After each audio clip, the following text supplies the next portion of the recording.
One day, after the Jummah prayer, the Prophet Muhammad, peace be upon him, sat on the pulpit and addressed the people. Let each person stay in the place where he just prayed. Then he said, "Do you know why I called you together?" When they just stared back blank, he said, "By Allah, I did not call you together for an exhortation or for a warning.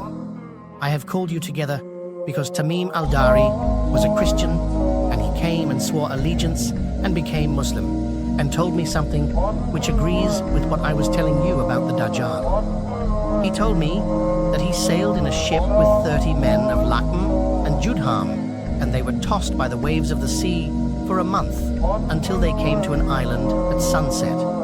They were met by a beast so hairy that they could not distinguish his face from his back because he was so hairy. They asked, 'What are you?' To which it said, 'I am Al-Jassasa.' They asked in return, 'What is Al-Jassasa?' It said, 'O people, go to this man in the monastery, for he wants to know about you.' Tamim al-Dari and the rest set off, rushing until they came to that monastery, where they found the hugest man they had ever seen, bound strongly in chains, with his hands tied to his neck and his legs bound from the knees to the ankles with iron shackles. They asked him, 'Who are you?' He said, 'You will soon find out about me. Tell me who you are.' They told him all about how they had been tossed by the waves for a month before getting stranded on this island, and how they had met Al-Jassasa, who had told them to meet him. The chained person asked, 'Tell me about the date palm trees of Baisan.' They replied, 'What do you want to know about them?' He said, 'I am asking you whether these trees bear fruit,' to which they responded, 'Yes.'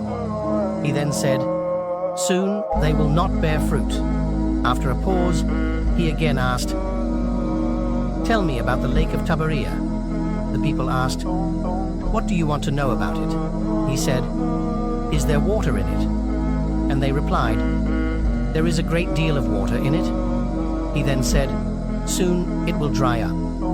Then he said, 'Tell me about the spring of Zugar, which is in the south of Syria.' They said, 'What do you want to know about it?'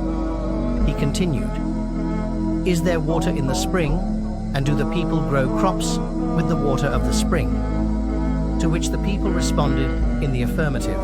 He then said, 'Soon there will be no water. Now tell me about the Prophet. What has he done?' They responded, 'He has left Mecca and has settled in Medina.' He said, 'Do the Arabs fight against him?' And they replied, 'Yes.' He said, 'How did he deal with them?' They told him that he had prevailed over the Arabs in his vicinity, and they had shown obedience to him. He asked, 'Has it really happened?' And they again responded in the affirmative. He then finally said, 'If it is so, that is better for them that they show obedience to him. Now I will tell you about myself. I am the Dajjal, and soon I will be given permission to emerge. I will come out and travel in the land, and will not spare any town, but I will stay for 40 nights, except Mecca and Medina. They are both forbidden to me.